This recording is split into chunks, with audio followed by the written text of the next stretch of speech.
ating balitang trending, inaprubahan ni Pangulong Rodrigo Duterte ang dagdag po na 1,000 pesos na pensyon para sa mga retiradong miyembro ng Social Security System o SSS. Sinabi po ni SSS Chair Amado Valdez na kaakibat ng pagtaas ng pensyon ang pagtaas ng kontribusyon sa 12.5% mula 11% na ipatutupad sa Mayo. Anya, maaaring muli pang tumaas ang pensyon sa 2019 at sa 2022.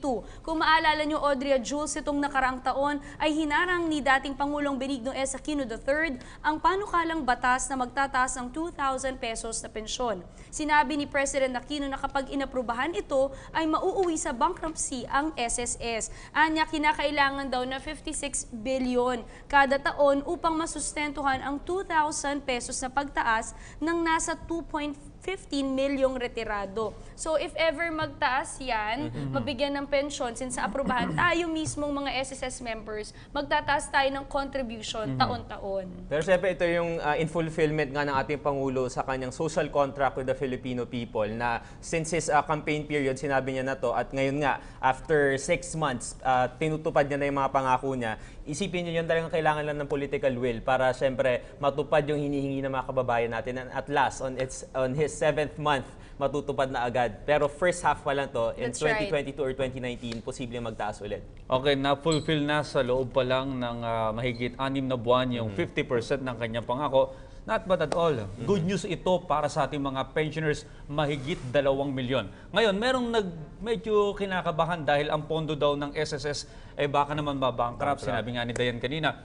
Pero gayon pa man, tinitignan ng mga economic managers ng Pangulong Rodrigo Duterte yung issue ng mga bonuses ng mga executives. Dapat yan ay tinitignan. Sobrang laki, no? Oo, binabawasan. Bawasan o tatanggalin totally? Well, kung naalala nyo, nung past administration, merong HRM graduate na nagkaroon ng malaking mga bonus diyan.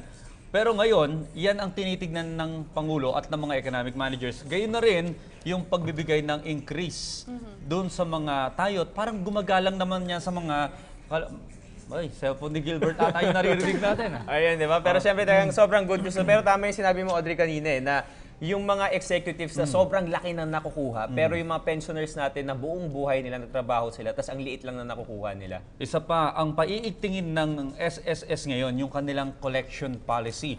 Doon sa mga delinquenteng mga private companies na hindi nagbabayad ng tama sa mga empleyado nila. Yan yung collection talaga dapat Mapaigting yung collection. Pag nakakakolekta ng tama, siyempre, napopondohan ng tama ang At SSS. saka yan yung 70%, 30%. 70% will be coming from the employees and 30% naman doon sa mga companies. So, kailangan maayos yung pag-ano niyan, yung system niyan. Dapat talagang nakikita yan. Dahil yung ibang kumpanya po nakakatakas at hindi po nagbibigay ng kanilang contribution doon sa kanilang mga empleyado. Ay,